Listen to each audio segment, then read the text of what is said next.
Lisoto kobete la yonde ko salami bongo na Bruxelles na Belgique et tout ça la attention bato basombe la kabana ba téléphone comment est-ce qu'on sombe la na téléphone ya 900 €.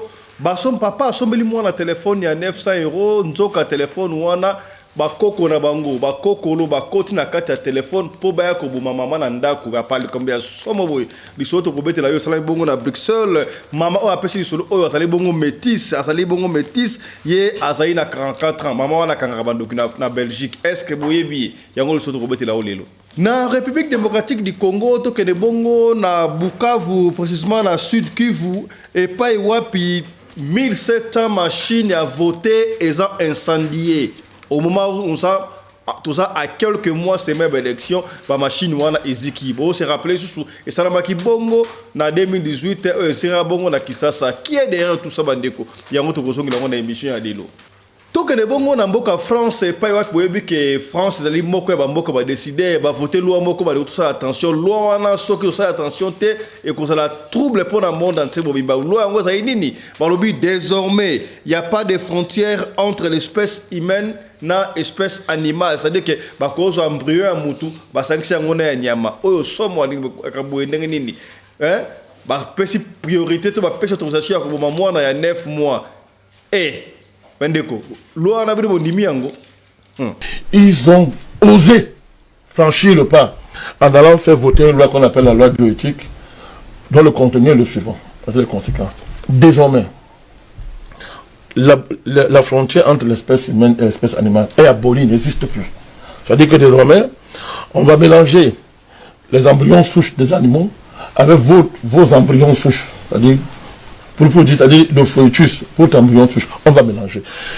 Sommet Russia, Russie, Afrique, ça fait couler beaucoup d'encre. Kasi balobaka, moi na muke abeta kambunda, bakolo pabinaka, président Burkina Faso, parole, discours à tenir, et n'ingisi ba mikolo Afrique, alobi, Russie et l'Afrique ont la même histoire, ont une histoire commune. Nandengenini, ils sont tous les oubliés. L'Afrique est oubliée, Russie peut être oubliée. Discours Oyo et la Moussibatou, hein? Camarades, j'ai quelques questions donc de ma génération, mille et une questions qu'on se pose. Mais nous n'avons pas de réponse. Et il se trouve qu'ici, nous pouvons laver donc notre linge sale parce qu'on se sent en famille. On se sent en famille en ce sens que la Russie est une famille aussi pour l'Afrique. C'est une famille parce que nous avons la même histoire. La Russie a consenti d'énormes sacrifices pour libérer le monde du nazisme pendant la Seconde Guerre mondiale. Les peuples africains, nos grands-pères, ont été déportés de force aussi pour aider l'Europe à se débarrasser du nazisme. Nous partageons la même histoire en ce sens que nous sommes les peuples oubliés du monde. Qu'ils soient dans les livres d'histoire, dans les documentaires ou films, on tend donc à balayer le rôle prépondérant qu'a joué la Russie et de l'Afrique dans cette lutte contre le nazisme.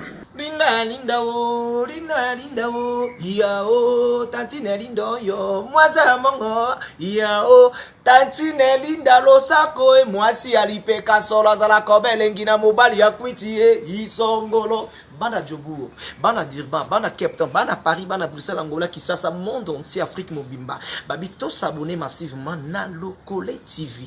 Oui, Lokole. Tanga karana village elle est soli kambaza na mboka ba olelisa ngiri ngongoro lokole mokonza mboka na meeting ya koloba na ebisi bino pona ba vidéo du jour na bino pona ba théâtre pona ba émission na bino pona information ya mboka na biso communauté congolaise union sope Afrique yana Lokole TV sanga plaisir allez téléphone na yo kota na YouTube kota comment Lokole TV allez s'abonner fina musapi toini bisous bye Radio Lokole TV à fiston. Tous s'abonner massivement. C'est validé. Mobali mbinga na mwinangolo aboya hydroquinone.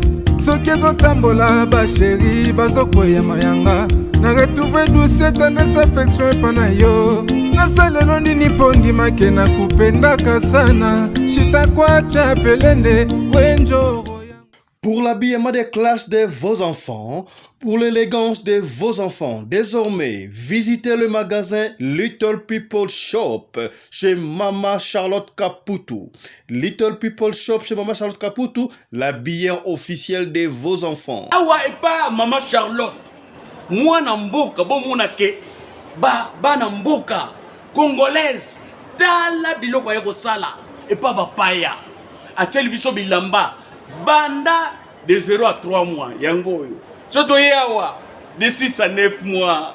Toke wana de 9 à 12 ans.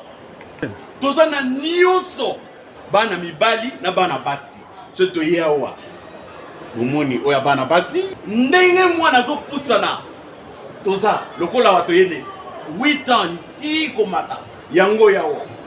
Koto yo ndi makambo mwana zo bimondire ministre ya bataille nyonso yango ba Samuel ba Chuchu yango yo Afrika la sabana oyine to mutaka elengi tala ba fest bana mwana bimi na fete bato ba komobanga soki olingo somba biloko yo omonike olingo sepelisa mwana na yo ko déplacer na yo te okotika na internet okomona adresse na biso yango wana.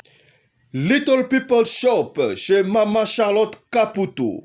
Adresse Edenval, Greenstone Shopping Center, shop numéro L119.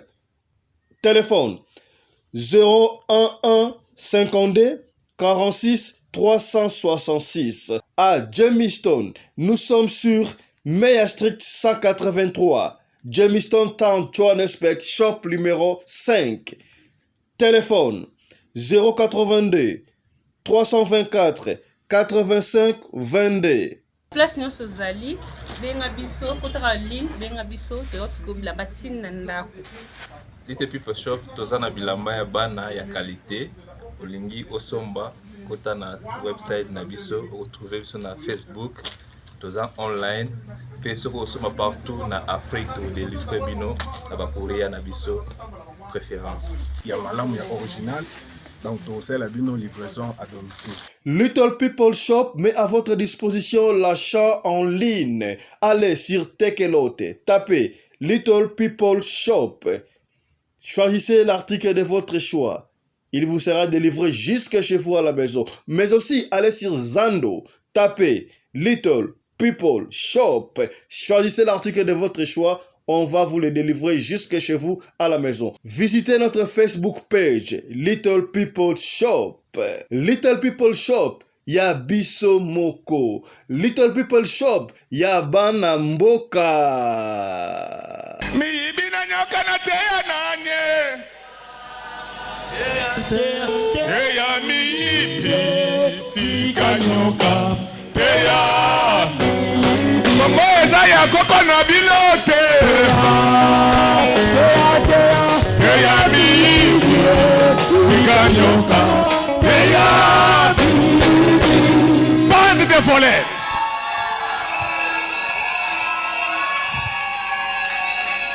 Bien aimé, les gens meurent dans les hôpitaux à cause de ces voleurs.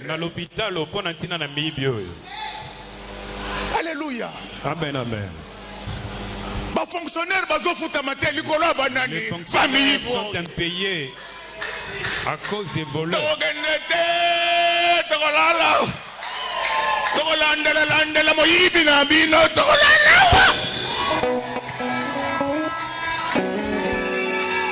Bien-aimés dans le Seigneur, nous sommes pèlerins et passagers sur cette terre.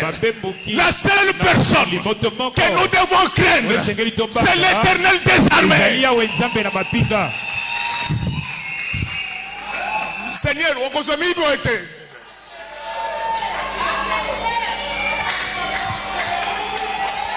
Yango mi ibyo, bakokenda.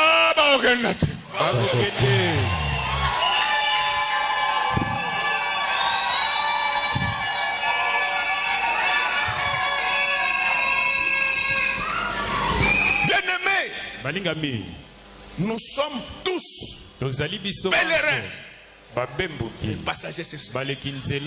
Un jour, on partira. Mais quand tu partiras, tu iras où? Vous qui volez toujours les biens. Vous avez déjà vu quelqu'un être enterré avec sa maison? J'ai besoin de vous aujourd'hui. Retournez tout l'argent volé dans la caisse de l'État. On va refaire les routes. Dans le Moutouya Mihibi. Mbote na bino bande ko balandi ya radio lokolo télévision bisika nyos tu bozwami. Merci na confiance et peu fidélité bo pesa kana radio lokole masolo et pas to kuta na ka pona ko beta masolo ya makabozele ko le kabongo na communauté na biso africaine en général particulièrement ya biso batu ya mangala ngai kombo na ngai Fiston Pelende tata ya Sedek bande ko to kuta na tongo lelo pona ko beta di solo makamolo qui est très grave mama pesi di solo oyo ay pas Fiston beta di solo oyo pona openye batu kaka ndenge lobaka makambo to kuta kona mokili nzambe kaka mutayebi yaya maso oto beta la kayo soki to beta di solo o katelo ko la lukuta mais kaka soko sa na famille na yo o comprendre que makambo oza ka solo kasi ya moto beta di solo to ko développer le bongo oyo to moni na sommaire to kuta juste après oyo. Voilà, Bilengue Kititalo avec papa Fiston Pelende. Tata Sadek combien? Depuis les États-Unis d'Amérique, je suis déjà lié. Radio Locole Télévision 2. Pour s'abonner massivement. Pour ça, on a une histoire bien. Vous les avez vraiment mis ma leçon d'enseignement. C'est pour s'abonner au CBA. Il suffit de s'abonner, il suffit de liker, il suffit de partager. On est ensemble, il n'y a pas de souci avec papa Fiston Pelende. Tata Sadek, na équipe mobile. Et ça, on a taka pour nous séparer. Biso, nangana bino, tout ça est on est ensemble, il n'y a pas de souci. Avant de commencer cette émission, mesdames, messieurs, avant qu'on continue à développer autrement dans sommaire bongo, tika tope sambote na pa et pa ya mama Brigitte na Espagne, tope si sumbote et pa ya mama Judith na papa Francisco bango bongo na Belgique na Bruxelles bokomi mama Judith na papa Francisco bokomi est-ce que au solo li na mama Emilienne Mboma ya papa Richard Watuzola bokomi c'est que bien. Toko mona wana mingi te, c'est-à-dire que l'information to pesibino que ndenge salamaki na 2018 to mona ki machine à voter à quelques jours, à quelques semaines, il y a élection et zikamaki na dépôt, il y a Seni na Kinshasa. Sika boyusu à quelques mois seulement, il y a élection et ça dans la République démocratique du Congo pardon, talaboy na Sud Kivu précisément na Bukavu et pas wapi dépôt il y a Seni et incendié. Plus de 1700 machines à voter et ziki. Bazo ça la banquette éviter ko suka ndenge mais ceux qui ont une information beaucoup plus ça donc ils ont après confirmer davantage qu'est-ce qui s'est passé, qu'est-ce qui a causé cet incendie là mais pour le moment il y a 1700 machines à voter na Bukavu et ziki.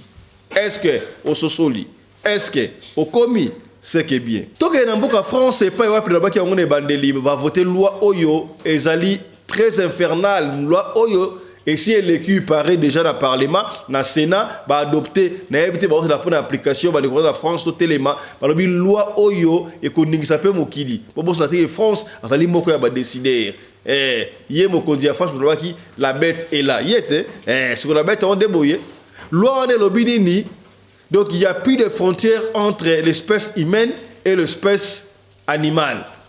Donc moutoroba la nyama nyama koba la mutu bakozo embrouiller mutu basaki na nyama voilà un peu ça c'est ezo pesa ka mutu ko so makambu oyo bandeko est-ce que bandeko en France boyebi le kambu oyo baki encore plus loin pour la koloba bakobo mwana ya 9 mois c'est-à-dire que bébé pena de bumu bako 9 mois maman ko bom abota baki babomi yango babomi yaya Passi, l'explication de Oyo et pour le Lissayo. Bon, la d'accord, la date, mais les sanctions en France, en Europe, manifesté pour la loi Oyo et méga ou le Kate.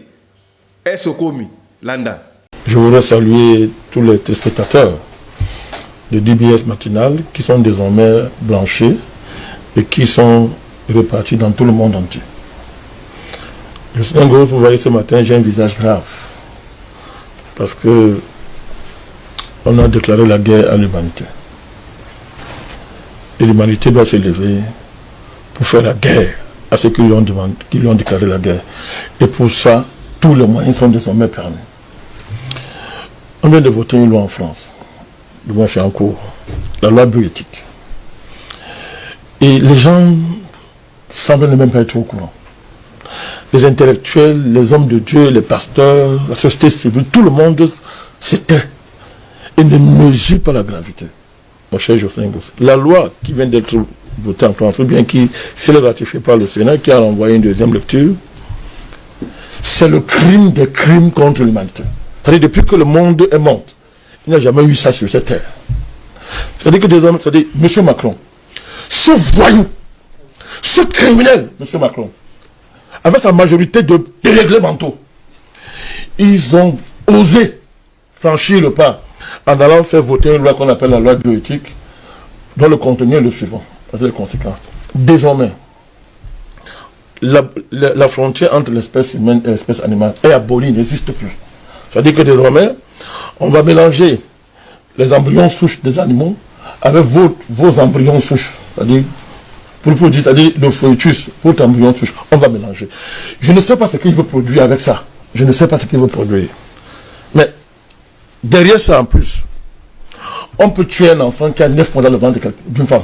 L'avortement à 9 mois. L'infanticide. Légalisé en France. Désormais, à cause de cette loi, on arrive à un niveau où on peut concevoir sans rapport sexuel. C'est un rapport sexuel naturel. C'est-à-dire que M. Macron et sa bande de malades mentaux détestent les rapports sexuels naturels. Il ne veut pas entendre parler de ça. Il veut nous inventer des rapports sexuels numériques, transhumanistes, illuminatistes. Alors, désormais, ça veut dire on a fabriqué un enfant dans un laboratoire, on l'implante dans le ventre d'une lesbienne. Pour qu'un couple de lesbiennes ait des enfants. Sans rapport sexuel naturel. Et vous voyez derrière même, à travers la GPA et la PMA, on va généraliser ces rapports sexuels anormaux pour que les homosexuels aient des enfants. Et des enfants qui ne sont pas des enfants, qui vont naître directement au laboratoire. Cette loi a été votée, mon cher Ngos, et ça coïncidait avec ce qu'on appelle en France le salon de la PMA et de la GPA. C'est-à-dire, les gars, c'est pas une coïncidence, c'était bien organisé, parce que les gars ne savaient pas que le Sénat allait l'envoyer en deuxième lecture, pour les relire. Parce que même le Sénat, en renvoyant, ils n'ont même pas fait de modifications essentielles. Donc, ils ont donc programmé le salon en même temps. C'était bien planifié par M. Macron et son lobby. Donc, à ce salon, c'est quoi? L'enfant est désormais une marchandise. Tu peux commander un enfant comme tu commandes un yaourt. On t'apporte ça à la maison. Tu peux commander un enfant, c'est la marchandise. Il y a des grosses entreprises qui sont là pour exposer leur capacité à fabriquer les enfants, en laboratoire. Sans aucun moyen naturel. Mon cher Ngos. Il y a des caractéristiques précises, les yeux, cheveux, morphologie. C'est-à-dire que tout ce que vous voulez, même parfait, sans défaut. Sans défaut. Quand je parle de ça, j'ai envie de pleurer. Je ne sais pas si on est encore sur terre. C'est-à-dire que les gens comme Macron et la France, elle était dans un pays normal. Si moi j'étais président du Cameroun, j'allais rompre la relation avec la France. On peut parler avec. C'est pas un être humain, mon cher Ngos. C'est-à-dire désormais la frontière qui va. C'est-à-dire la nouvelle guerre froide dans le monde, ça va être les nations qui vont sauvegarder les valeurs de civilisation humaine contre ces nations comme la France. C'est criminel, mon cher Ngos. C'est le plus un pays ça. Et si les gens acceptent ça, nous ne sommes plus des êtres humains, mon cher Ngos. On ne peut pas continuer à collaborer avec un pays qui a à sa tête un malade mental, un président de merde, qui décide comme ça de dire que nous ne sommes plus des êtres humains, mon cher Ngos. On a dit de nous anéantir devant nous, j'en vois. Et vous appelez ça la France. Ils ont osé appeler ça le progrès. Et je ne suis pas naïf. Quand c'est voté en France, vous voyez que le projet c'est quoi? L'ONU va entériner, on va vous imposer ça. C'est ça le but. Et c'était ça qui était derrière le Covid, mon cher Ngos. Il faut le dire.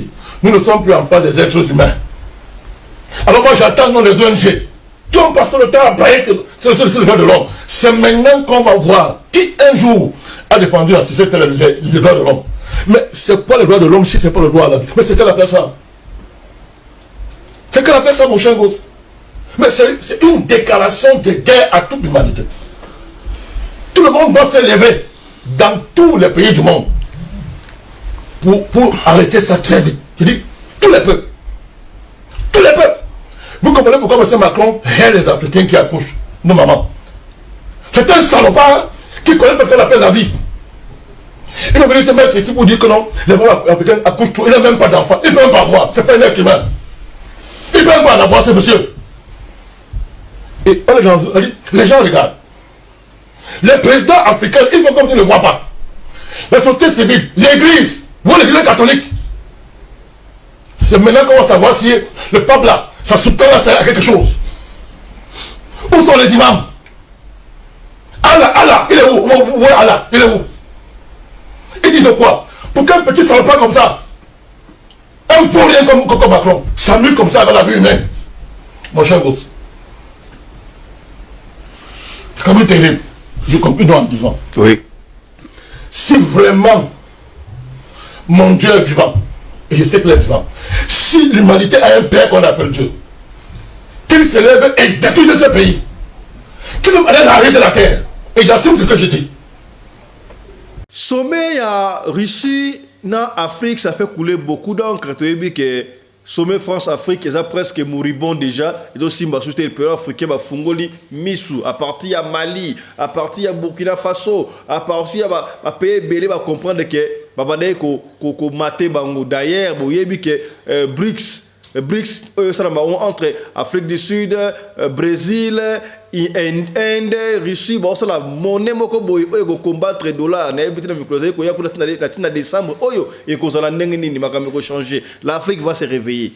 Alors, na sommet wana beaucoup mon président dit ça sur que na réseaux sociaux a dit que c'était pas facile. Avion kutu balunga ki na Congo Brazzaville ba kiti na Dubaï.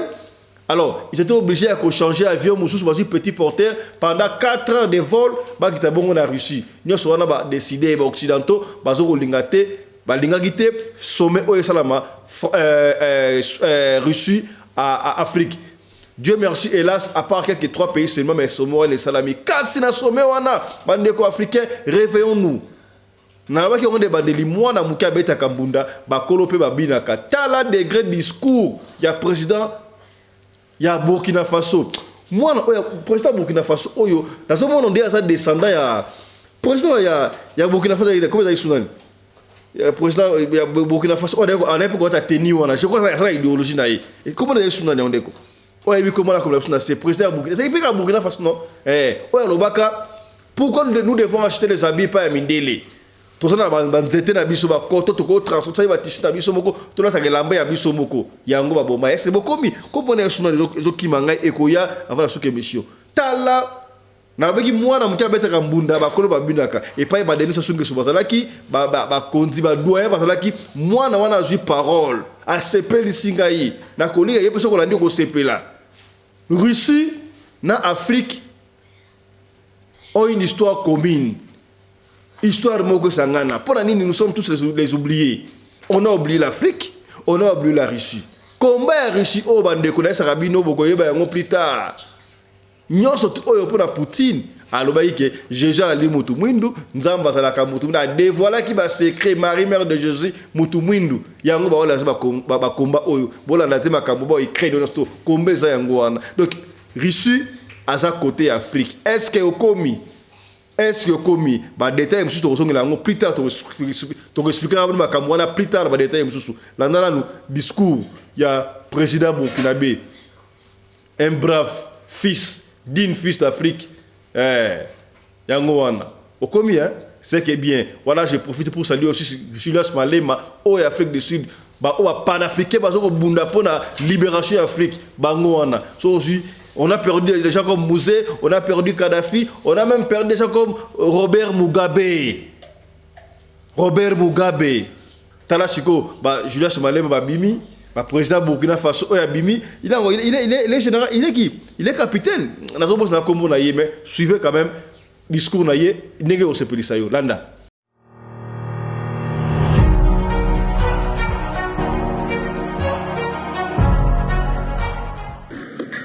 Camarade président Vladimir Poutine, camarade président chef d'État africain, camarade chef de délégation, bonjour. C'est un honneur pour moi ce matin donc de prendre la parole ici et de vous passer donc le salut fraternel du peuple du pays des hommes intègres. C'est aussi le lieu pour moi, avant tout propos, de rendre grâce à Dieu, Dieu Tout-Puissant qui nous a permis de nous réunir ici ce matin en bonne santé pour parler de l'avenir et du bien-être donc de nos peuples. Je m'en vais m'excuser auprès des anciens que je pourrais vexer dans mes propos à venir. L'africanité oblige, les droits d'aînesse, je me dois de m'excuser. Camarades, j'ai quelques questions donc de ma génération, mille et une questions qu'on se pose. Mais nous n'avons pas de réponse. Et il se trouve qu'ici, nous pouvons laver donc notre linge sale parce qu'on se sent en famille. On se sent en famille en ce sens que la Russie est une famille aussi pour l'Afrique. C'est une famille parce que nous avons la même histoire. La Russie a consenti d'énormes sacrifices pour libérer le monde du nazisme pendant la Seconde Guerre mondiale. Les peuples africains, nos grands-pères, ont été déportés de force aussi pour aider l'Europe à se débarrasser du nazisme. Nous partageons la même histoire en ce sens que nous sommes les peuples oubliés du monde. Qu'ils soient dans les livres d'histoire, dans les documentaires ou films, on tend donc à balayer le rôle prépondérant qu'a joué la Russie et de l'Afrique dans cette lutte contre le nazisme. Nous sommes ensemble parce que actuellement nous sommes là pour parler de l'avenir de nos peuples, de ce qui va advenir demain, de ce monde libre auquel nous aspirons, de ce monde sans ingérence dans nos affaires internes. Nous avons les mêmes perspectives et je souhaite que ce sommet soit l'occasion donc de pouvoir tisser de très bonnes relations en vue d'un meilleur avenir de nos peuples. Les questions que mes générations se posent sont les suivantes, si je peux me résumer. C'est de ne pas comprendre comment l'Afrique, avec tant de richesses sous notre sol, avec une nature généreuse, de l'eau, du soleil en abondance, l'Afrique est aujourd'hui le continent le plus pauvre. L'Afrique est un continent affamé. Et comment se fait-il que les chefs d'État traversent donc le monde à mendier? Voici des questions que nous nous posons et que nous n'avons pas de réponse jusque-là. Nous avons l'occasion de tisser de nouvelles relations. Et j'espère que ces relations puissent être les meilleures pour donner un meilleur avenir à nos peuples. Ma génération me charge aussi de dire que, par ce fait de pauvreté, ils sont obligés de traverser l'océan pour essayer de rallier l'Europe. Ils meurent dans l'océan. Mais que prochainement, ils n'iront pas traverser parce qu'ils viendront devant nos palais pour chercher leur pitance quotidienne. Pour ce qui concerne le Burkina Faso, aujourd'hui nous sommes confrontés depuis plus de 8 ans à la forme de manifestation la plus barbare, la plus violente du néocolonialisme, de l'impérialisme. L'esclavage qu'on tend encore à nous imposer. Nos dévanciers nous ont bien appris une chose. L'esclave qui n'est pas capable d'assumer sa révolte ne mérite pas que l'on s'apitoie sur son sort. Nous ne nous apitoyons pas sur nos sorts, on ne demande pas que quelqu'un s'apitoie sur notre sort. Le peuple burkinabé a décidé de lutter contre le terrorisme en mesure de relancer son développement. Dans cette lutte, des vaillants peuples, des vaillantes populations se sont engagées à prendre les armes face au terrorisme, ceux que nous avons affectueusement appelés les VDP, des volontaires. Nous sommes surpris de voir les impérialistes traiter ces VDP de milices et de tout type. C'est décevant, parce qu'en Europe, lorsque des peuples prennent les armes pour défendre leur patrie, on les traite de patriotes. Nos grands-pères ont été déportés pour sauver l'Europe. Ce n'était pas avec leur consentement, contre leur gré. Et bien au retour, on se rappelle bien qu'à Tiaroy, lorsqu'ils ont voulu revendiquer leurs droits élémentaires, ils ont été massacrés. Cela ne fait rien donc. Lorsque nous, peuple, nous décidons de nous défendre, on nous traite de milices. Mais là n'est pas le problème. Ce qui est le problème, c'est de voir des chefs d'État africains qui n'apportent rien à ces peuples qui se battent, mais qui chantent la même chose que les impérialistes en nous traitant de milices, en nous traitant donc d'hommes qui ne respectent pas les droits de l'homme. De quels droits de l'homme parle-t-on? Nous nous offusquons contre cela et c'est honteux. Il faut que nous, chefs d'État africains, nous arrêtons de nous comporter donc en marionnettes qui dansent à chaque fois que les impérialistes tirent sur les ficelles. Hier, le président Vladimir Poutine a annoncé donc l'envoi de céréales en Afrique. Nous sommes bien contents. Nous lui disons merci pour cela. Mais aussi, c'est un message passé à nos chefs d'État africains. Parce qu'au prochain forum, nous ne devrons pas venir ici sans avoir assuré, pour ceux qui ne connaissent pas la guerre, l'autosuffisance alimentaire de nos peuples. Nous devons prendre l'expérience de ceux qui ont pu déjà atteindre cela en Afrique, tisser de bonnes relations ici et tisser de meilleures relations avec la Fédération de Russie pour pouvoir assouvir les besoins de nos populations. Je ne serai pas peut-être long, le temps imparti est très court. Nous sommes obligés de nous arrêter à un moment donné. Mais je voudrais terminer en disant que nous devons donc rendre hommage à nos peuples qui se battent. Gloire à nos peuples, dignité à nos peuples, victoire à nos peuples. La patrie ou la mort, nous vaincrons. Merci, camarades.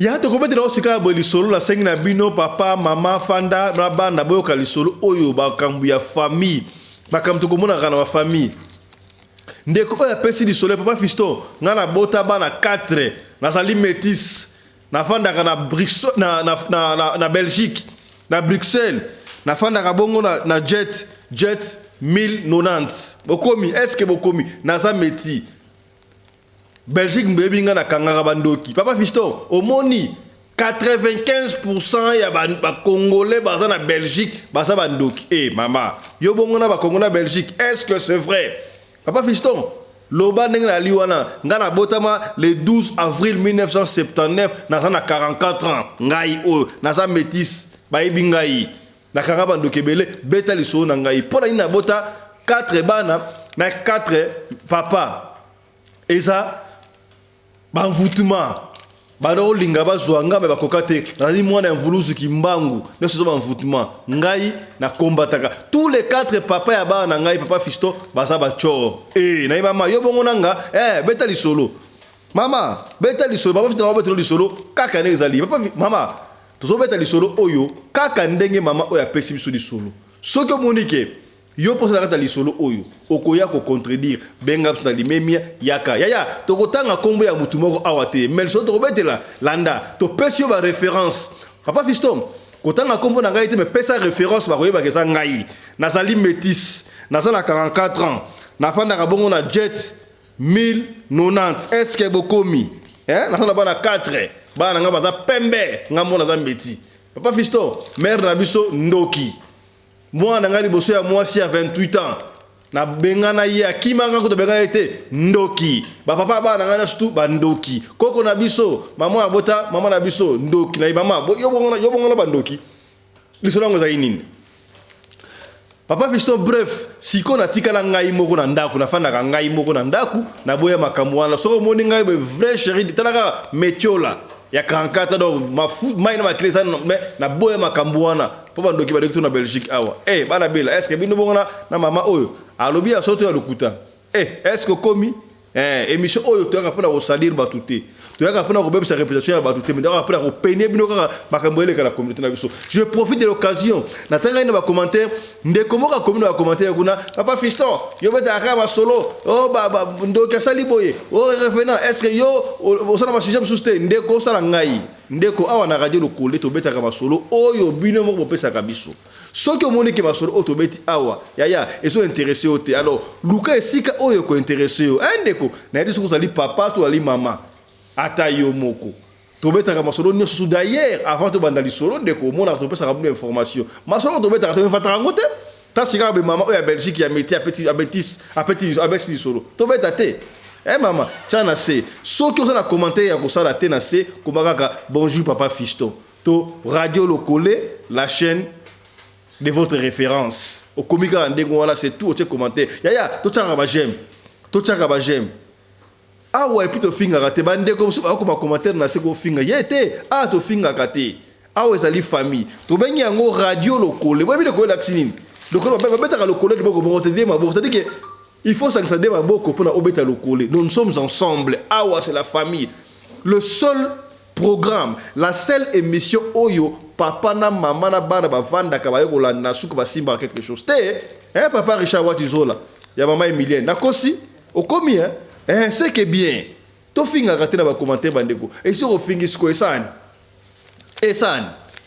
si on est maman après le son na eboye ya ma sole tondi awa meke boko susu compagnie moko ya munene te ba ka PDG on la gisasa azaka mundele nzoka to mona PDG ya mundele nzoka zaka na mutu mwindu ya ma sole zali awa. Il y aura à boire et à manger. Le souverain premier, on a du gaz et du pétrole. Est-ce que commis? Papa Fiston, on a 44 ans, on a métis, frère chéri, mais on a une balité pour la baleki. Bref, l'histoire de Papa Fiston, papa et moi, on a souka. On a 9 ans. Tout Kabouana, ça fait 7 ans. On a un moko. Jour où on a monika à Bengingaï. Papa wana mwana ngana prêcher pas Fiston azalaka na mbongo azalaka mpiaker donc na moni musique asaila ki nzoto na ngai ngana zali mwana elaka azoba pouvoir na ye je crois na nzoto na ngai yango apela talaka mutu na Belgique azala ba mbongo ebele est-ce que bokomi nataka komona ye to tanga kombote avec biso bokomi azala mbongo ebele Papa Fiston a fala jour moko boya benga ono na lingi na otikela mwana ngai ya mwasi télévision oh tika moi la télévision oh ton télévision dans la TV la moins cher wana nga fa la moi nga télévision à 5000 euros ah TV 5000 euros zalaka na habité so 5000 euros so 5000 habité bon talaka nga Papa Fiston même so moi la télévision boya yaka la TV bino matambongo yaka la télévision to fanda ka bana mwana basona sengongo nini kuna papa ya mwana ngai wana otukabwana aïe la télévision, il y a 5000. Il y a ceux qui paient 5000 euros. Ceux qui paient 5000 $, il y a 5000. TV à cher. Papa Fiston, il y a ma TV, il y a un autobiso, il y a un Kambouana. Il y a pas de la quitter. Heureusement, il y a un bal Nangawana ya Kala, Ayaki, Naleki na Moko ya Mwasi, Naleki na ya Mobali. Basimi télévision, Batiango na Katandaku.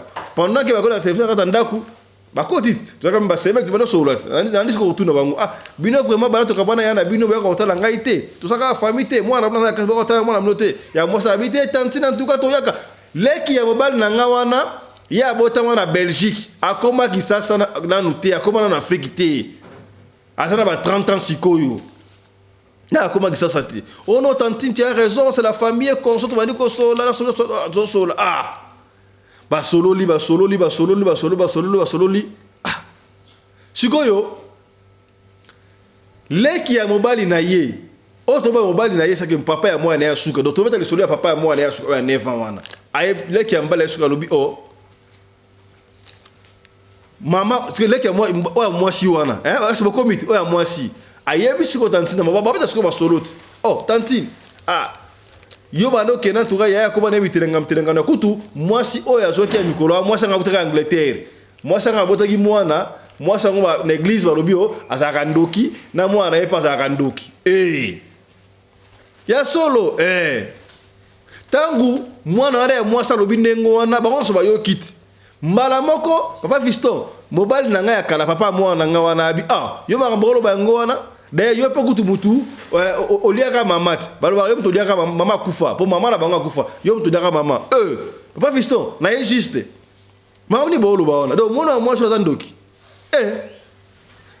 na calme bango no bo se calmer bo za famille makamwa na prompte mais na ye aussi Papa Fiston ngana esa bango clair to ba descendre en vlouzu ki mbangu na bisa no kimia ngana kanga bandoki na Belgique ya soko zandoki na okanga yo. Oh, ma tantine, c'est faux. Bah, donc, ça, non, premier, Papa Fiston, si lui, on a passé, nini, bah, kei. Si on joue et l'équipe, bah, quelque temps, joue, moi, fille à moi, et kozonga. Aïe, ko solo, langai, en tout cas, tantine, t'as ma camboura, bah, qui joue, voilà, qui a un ndoki, et dans le kuta, ngana ndoki, et konso, habitez, ngana ndoki, non, comme tu as dit, ce que tu as premier, mais ce que tu as dit, yeba ke ngai na osala nini na okanga yo. Aina mo ndengo wana. Papa Fiston nzoka yaki mwana wana ya mwasha zandoki ya solo. Ba meka na butu ba simba ata aina moi ayaki pa ko installer antenne na bango na ndaku. Ya wana kutaki na setup ya. Oyo osala ni paranga. Oyo tala biso sava. Ninga otala biso boye. tala biso kaka mais soki oyede bazizani na okanga yo papa Fiston ndenge ayaki na moi wana na butu nango voilà ji oyo tomela omomoni tolongoli étiquette kala mingi te ye mpe sponsor sponsor omoni ji na oyo yango tomeli yango na mission mais avant tozonga sa étiquette na yo oyebi kaka nde ezalaka ocomprendre soki osolisi biso kaka nde ezalaka direction commerciale donc tokomela mpena ji na wana étiquette mais ji moko kitoko est ce que bokomi tala basponsor yele radio lokole nde mankambo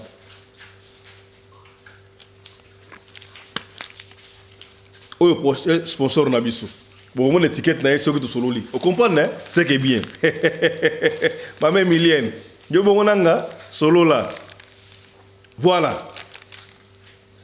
je profite pour saluer la Suédoise Télévision toujours présente la Suédoise Télévision Maman Chantal bonjour bonsoir na bosanité Maman Chantal Zola na Italie voilà on est ensemble, Maman Zola, Chantal.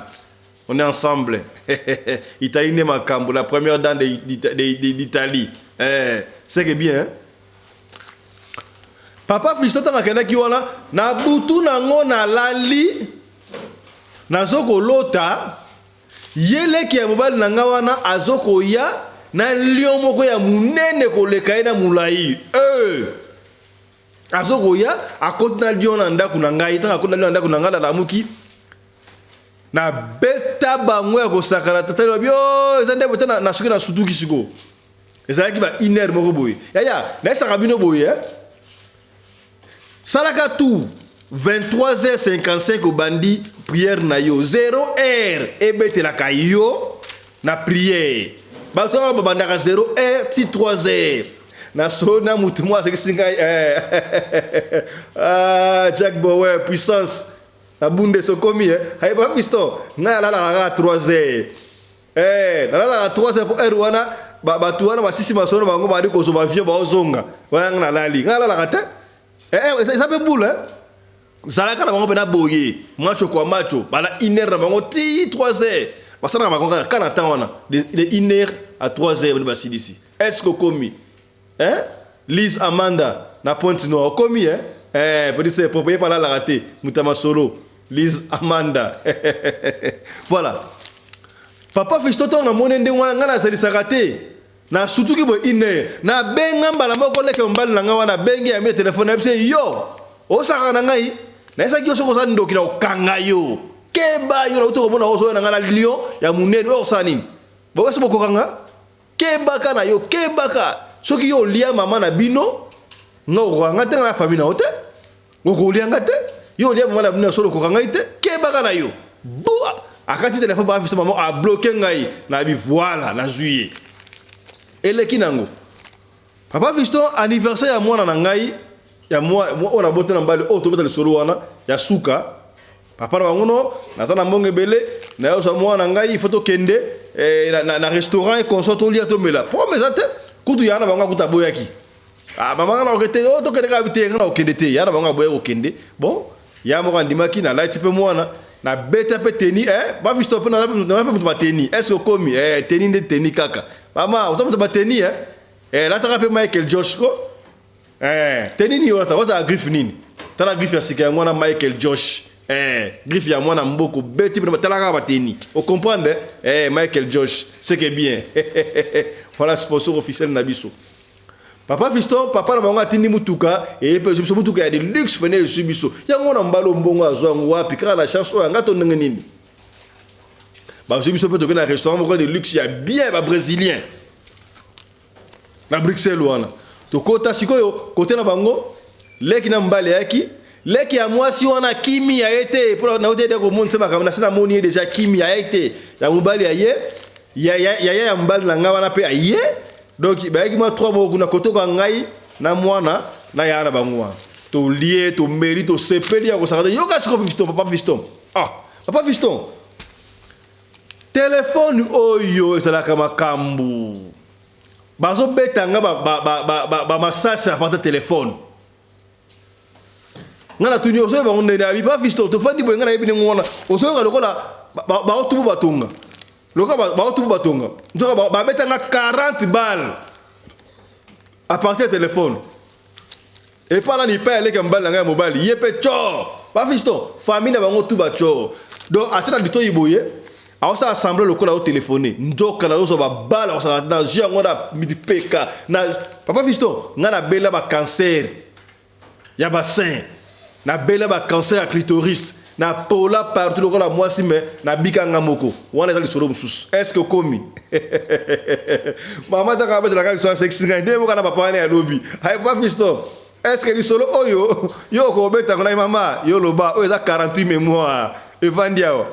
Na komi eloko mote to betaka ndengwa aso betela ngala simbika boy ngaku na volant eye moko to koyoka okamo papa fista teka téléphone ka boy na zo 40 bala ko sakala tabia mtaka betaka bal ndengwa et puis singa mal à l'aise ya mon téléphone oyo na pe secret mo boy boze la bomon to côté WhatsApp wala entre parenthèses to zongila pour mo na makambo na téléphone oyo bomoni oyo na samelo le mobi na appel ça s'appelle au Simba Aw appelle au Simba Aw voilà zera fungula la pona kanga connexion ba ndeko déranger ma casse la fungula connexion na tal samelo le mobi so bomona ngo bomoni aw téléphone ngo bomoni na so na benga lokola nani bon voilà bomoni téléphone. Bon, on est ça. Ce qui vous bon temps benga boy na WhatsApp. Bon moi so benga na WhatsApp boy. Ta photo mte bimara awat, so mta yambi. Siko talaka pembeni ya noir awa. Ogomona ba signe moko sa wande ko bomona a. Ba signe zawa, ba photo, ba misabacha boye, ba appareil photo, ba vélo et awa. Bota na noir o. Siko benga na WhatsApp. Ba antenne za liwana. Minduke zaliwana ya teboy ausolo est-ce que vérifier je dois téléphone vérifier mon o mona ba sinuwana ba simba vélo e ba nini ba ezawana ate wana ba antenne ebeta mawana ba abetanga masasa betanga masasi tema na mona mvuluzi kimbangu ba kokate fatigue to sispe feti na kei jour wana mwana nanga oya boyaka kokende feti wana asala ba master bandibu entre parenthèses ba sala accident mutu ke pendant mais heureusement dans ba ba massa sauve mais to futa mutu wana le kambote yoka siko baba fisto siko to zo ngina ndaku ba moni ke ba sasa ba betinga wana esalinga eloko moko te ba sali siko plan ba ya pena ki mobimba ba ya pena ko bimba na fana ka boye papa mwana bengo non ça va on a besoin moi na ngai na sala ye passeport oh vous savez passeport pour la nine oh tena sala moi na passeport oh ça va de kambuté na bengi pe école non moi na koya classe té papa na ye aleka sala passeport et pour l'école wa yo pour mes atis papa fiston ake o sala moi na passeport tanga sala moi na passeport ça moi non tu viendras habiter avec moi yo bongo na moi yo ka siko film tanga si moi tu viendras habiter avec moi nzoka et c'est là qui plan la bango. À quel ça la moana passeport un certain mardi, mercredi conso, pour la nzoka samedi il fallait que maman en a akufa. Donc bien planifié la monde parce que la planifié ma rapport samedi on a pas fiston a failli akufa ba bedo ba betanga masa yoka siko ma solo. Pas fiston. Tant que lo sambe futaka et futaka. Lo sambo e futaka ya lo sambo e polaka te o komi c'est que bien papa fiston biso sa bada ya mvuluzi kimbangu ba descendant mvuluzi kimbangu ba yak kipa vita tangu to komi jeudi moko boyi papa fiston nanda kunangezali nasana bana 4 après suka wana parce yana bango ya liboso ya 28 ans ya mwana nga 28 ans na biso o ya ndoki mwana nga ndoki ya 28 ans kima association ina koko na bango mama ya bota ngai batikala misatu ya mswa mobali chambre bango za munene banana bango sa chambre moko sikoyo webika ndesa na air moko na se reposer na kena chambre ya bana na lali na chambre bana wana na mela moi ji oyo ya futur sponsor na biso sponsor moni nkane drobaki alors on a une étiquette pour na obiga ndeza la au mona que déjà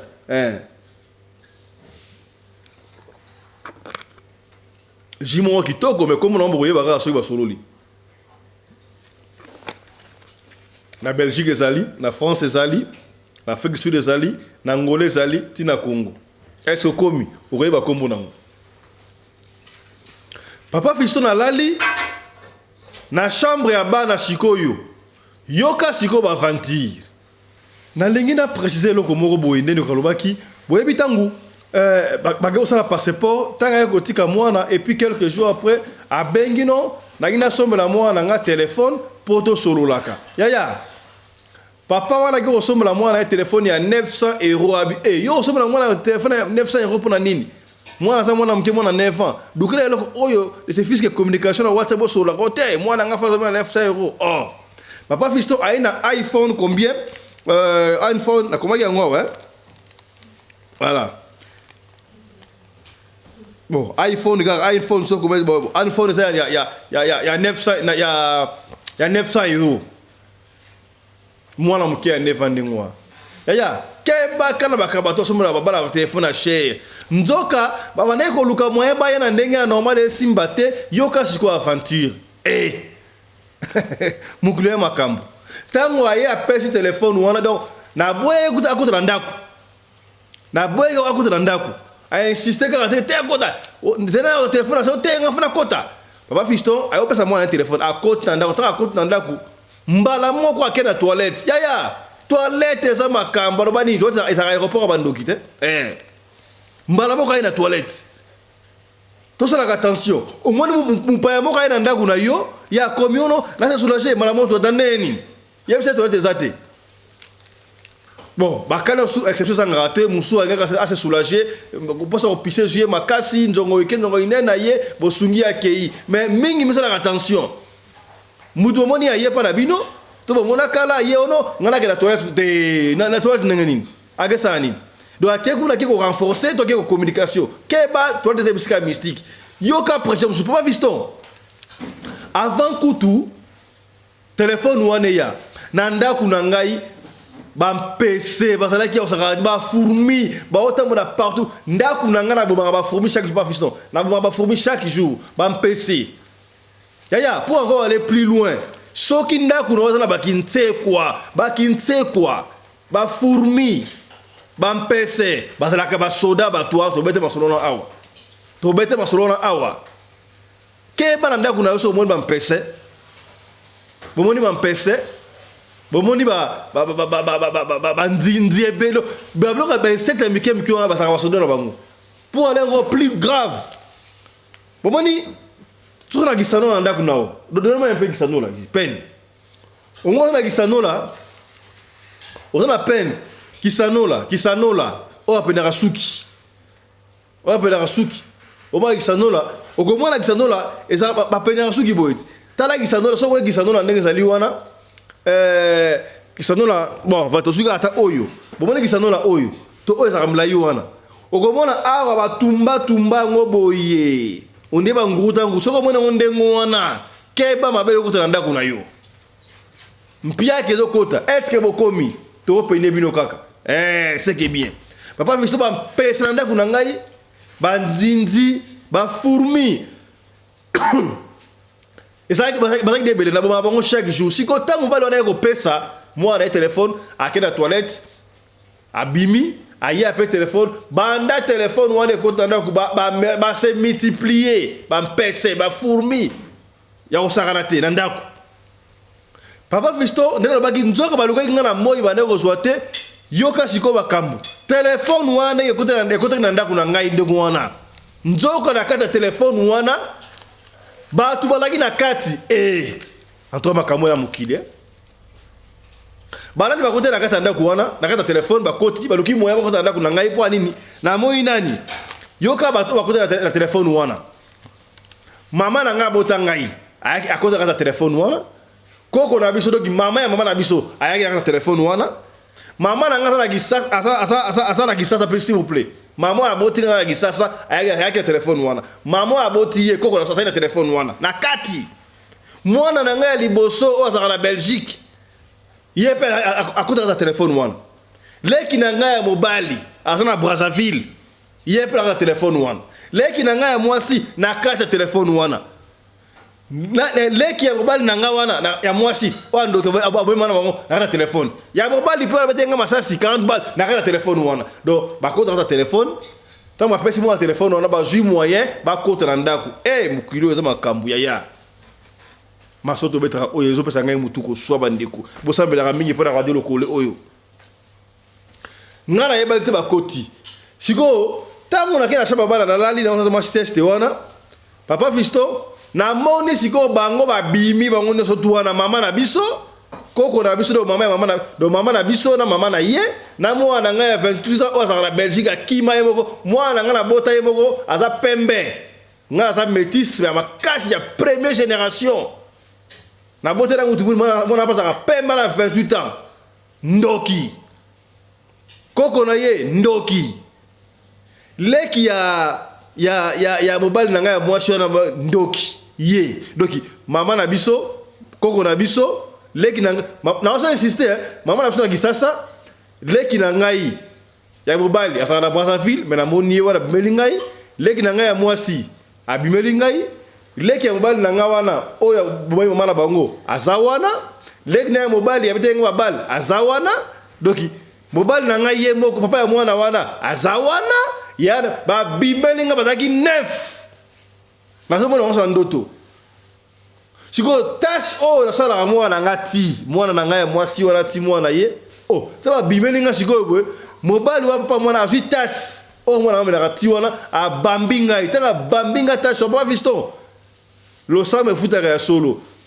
ngai azali descende ya fulusu kimbangu ntango abambi ngai tasi wana mbala moko papa Fiston nalimwe wana ndoto nalimwe ntango nalimu wana nakia bima na Molenbeek bana Belgique Molenbeek ezalaka wapi abi na bima na Molenbeek soki esi bana ya Belgique Molenbeek bayebi na bima na Molenbeek na chaussée de gants ese boyebi Molenbeek chaussée de gants na bimi kuna mbala moko ntango na bimi kuna naki okuta mama na biso koko na biso leki na ngai ya mwasi leki na ngai ya bali batenguni baozela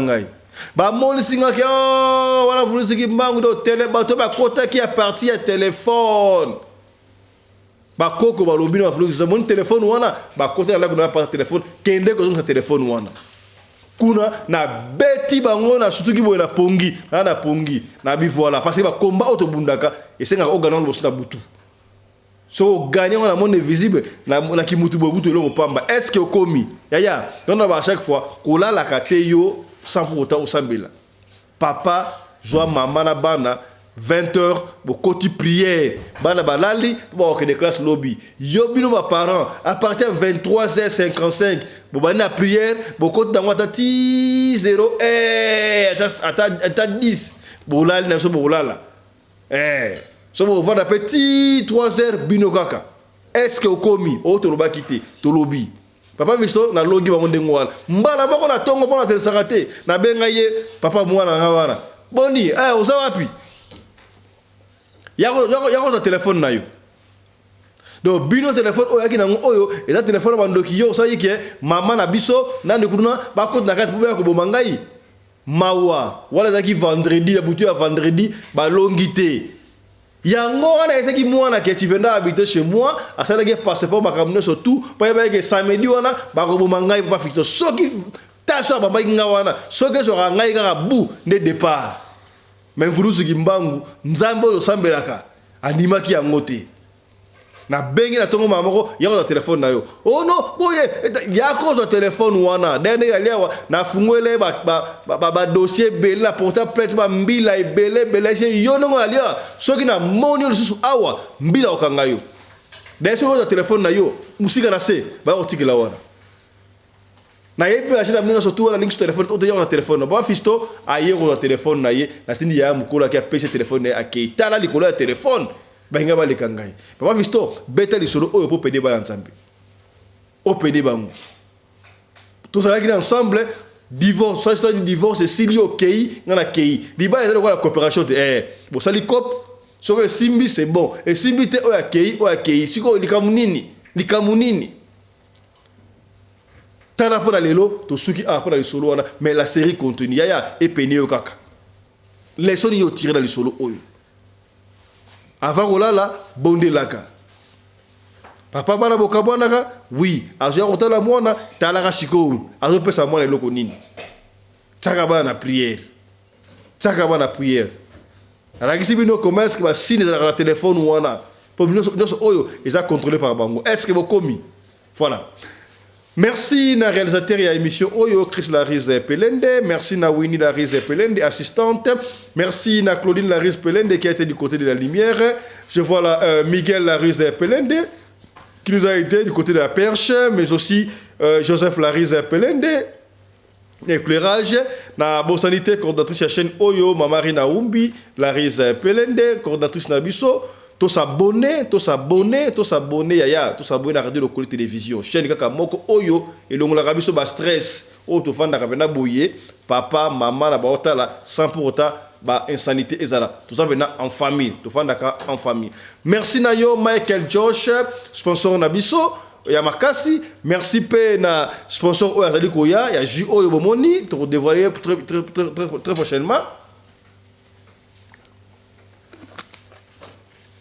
Merci na maman Charlotte Caputu, sponsor na biso moka sponsor la bière officielle là-bas na bino. Vous avez besoin moi de la pilotage na Afrique du Sud à Obenga maman Charlotte. Tokutani prochainement na numéro sur Radio Lokole Masolo, si votre chaîne Radio Lokole TV. D'ici là, portez-vous bien. Santé de faire à tous. Chap chap et tchara. Radio Lokole TV à fiston. Tous s'abonner massivement. C'est validé. Tout le monde a Mike Josh. Mike Josh. Bon, on dit que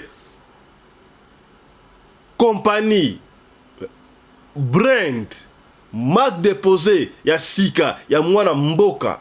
Oyo asali pour la kotombo la bendele la biso na mboka ya bapaya. Yaya, auquel États-Unis d'Amérique.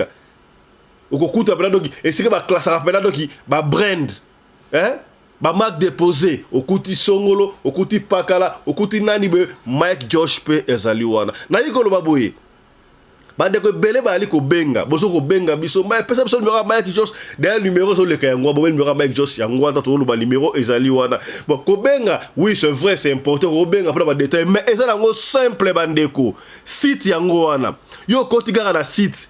Soko lingi ko somba, oliko sa commande, yaba t-shirt, yaba soulier, yaba pantalon, yaba veste, ya nyoso tout, yo kotaka na site bandeko. Site yango azo telebino site yango wana. O kotika na site wana, donc o kota site e ko pesa o boyinde bo moni yango zo mona wana. Comprendre? Site yango wana, o kota na site Mike Josh, ok côté ya ils ont trois barres na droite, il y a téléphone na auto écran au côté où on a marché au talib article ils ont la kati ba montre ba sapatu ba perpète ba tout petit ba veste peut-être ba élégance ya ko sakalate nyoso tout au on a besoin ezali wana tout ta griffe wana mboka ko vous comprendre na arrivage arrivage ya ba sac ezali obodi sac oyo Mike Josh, bah ngai nyoso ga Radio Lokole. Voilà pour la papa, ça qui prenait au taper laptop, vous comprendre au laptop, dans laptop appareil portable quoi. Voilà, ça qui oyo Mike Josh. Ça qui kitoko boy. Voilà. Voilà, ça qui Mike Josh. Nyoso tu kolinga kotaka la site wana komona yango saki oyo Mike Josh et silika kate voilà na saki bino doki Mike Josh voilà hey ba montre ezali ba montre siko boye yaya toko changer ba montre le quoi na film montre oyo a Mike Josh et ça ba ya to kata on ba sachet o azoki ate ozomona to kata na ba sachet Zokata na ba sachet. Yaya, to ko mettre dans l'isolo to continuer information, tire to ba ya sponsor po, ezali non sponsoring, mais ezali mwana mboka atomboli bendele ya biso wa congolais bapaya. Ba misusu ba meka ki me simba kite. Voilà. Voilà, to attendre ngwa to bonga sachet na sima. Voilà. Montre oyo. Eza waterproof. Ba waterproof à l'accident. C'est-à-dire que montre oyo na la tango boye.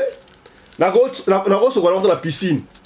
nakokota na mai nakoti na mai pena boye nakoti na mai montre oyo ekobeba te yaya montre nini olataka soki ezalaki ya griffe ya mundele ya étranger ne mbangu o griffe wana soki nini soki songolo paka te yaya Mike Josh ya mwana mboka montre oyo nakodina nango na mai na sokolo na piscine mpo kaka toza na hiver soki tozali na été bobwenga na plonge na piscine moni montre pene yango oyo eza ebele yaya kota na site wana kota na site commandé soki ocomprendre te benga Mike Josh numéro yango wana obengi ye yaya kobenga ete mpona osenga mosala epesi passe rapidement bandeko bozoba le numéro tobengaka bandiko mpona makambo benga makambo sute bengaka mpona oyeba kosala commande na yo mpona commande obengi mpona commande soko comprendre te soko possibilité ocomprendre ezali soko okoti na site okomona nyonso tout ezali noir sur blanc bandeko yaya na balunette Mike Josh bomodi ocomprendre est-ce que vous comprenez Linette Mike Josh yaya nyonso tout osala ngo besoin ya kodata ezali na Mike Josh atayo moko to supporter te yaya biso na bango différence yena c'est pela kana ba défilé de mode ba musicien bozali wapi yaya nzambe to ya mokili ba pasteur benga Mike Josh soko zuete benga biso na radio loko to kolakisa o ndenge nini yo benga kobenga yango te mpona ozwa ofele na talo moke kota na site sala commande bamisien so bazalaka na kisasa basalaka commande tozala wapi sala commande kota na site wana toteli yo site yango wana okoti na site tala baarticle nyonso tout epuis sala commande na ligne okozwa bandeko oyo deja basalaki commande basi bajuju ya bango deja bakotémoine mpe awa yaya toye na ma précision moko mokie mpona makambo oyo etali Super Wax hollandais. Nasa gibino Mike Josh oyo azali bongo sponsor na biso na radio loko télévision azalaka bongo na actionnaire moko ya actionnaire na Visco. Baby Visco te Visco ezali compagnie oyo esalaka ba wax hollandais ezalaka na Hollande. Ye moko Mike Josh azali aux États-Unis mais azali actionnaire problème te. Alors bandeko babenga ki ebele bandeko msuba pesa ki commande on a besoin il y a 10 pièces on a besoin il y a 15 pièces et ça la maboye boye ba ke eteka ba na prix de gros. Alors prix de gros on a pour Mike Josh atekela yango ba ko ya ko tikela yango tina ndako isina to na boutique to na adresse au pesa et sengeni na yo oskokuza 50 pièces seulement bazo banda côté qu'à partir à 50 pièces seulement et ça quantité moko industrielle pour prix ya mukie wana batie et ça pour na baso en gros so ki osala moya ko somba en gros te bandeko soko pesi order wana to proposola ki yango okopesa na yo order na yo pesi commande il y a 5 pièces il y a pièces boko il y a 10 pièces il y a 20 pièces boko zelati ekoka 50 pièces comme ça Mike Josh a fait sa commande na Visco et puis ben ko livrer DHL s'il vous plaît tin adresse oyo ko pesa est-ce que vous comprendre ce que pesi commande na yo na lingi na 10 pièces ko lelate ko bangate et ko yeba ko pesa au délai oyo 10 pièces na ko ya ce que lingi ozo ngo dans 2-3 jours 50 pièces malamoko donc bande ko bosa na Europe bosa na Afrique en fait na Belgique na Espagne na wapi partout na Congo na Angola bosanga surtout ba ya Congo Brazzaville boteka ba puta mama ya Congo. Ok, ndaka lomé ko somo mapute ouais ça mapute ya Hong Kong. Auto en anglais ya fake originalité. So mbatekla ba Super Wax original na Mike Josh. Bo sangisi muke bo pesi commande boko zo yango te o to lobaki te to lobby eza pour na Mike Josh. Moi na mboka zo tombo na bendele na mboka ba paya te c'est que bien. Dans le cadre de soutenir la vision du chef de l'État dans les domaines de l'éducation, Mama Charlotte Caputo, la femme de fer, facilite à vos enfants de venir étudier en Afrique du Sud, dans l'école de l'aviation, apprendre à piloter l'avion commercial ou militaire, apprendre à piloter l'avion de chasse, apprendre à piloter l'hélicoptère commercial ou de chasse, mais aussi apprendre à réparer les avions commerciaux ou militaires, des hélicoptères militaires ou de chasse en Afrique du Sud. Bandeko, yo mutolingi mwanona koma pilote commercial to militaire. Avantage yango yo. Obengi na numéro oyo ya Mama Charlotte. Ako guide bino. Ndenge nini mwana na yo ako sa la classe ya pilotage.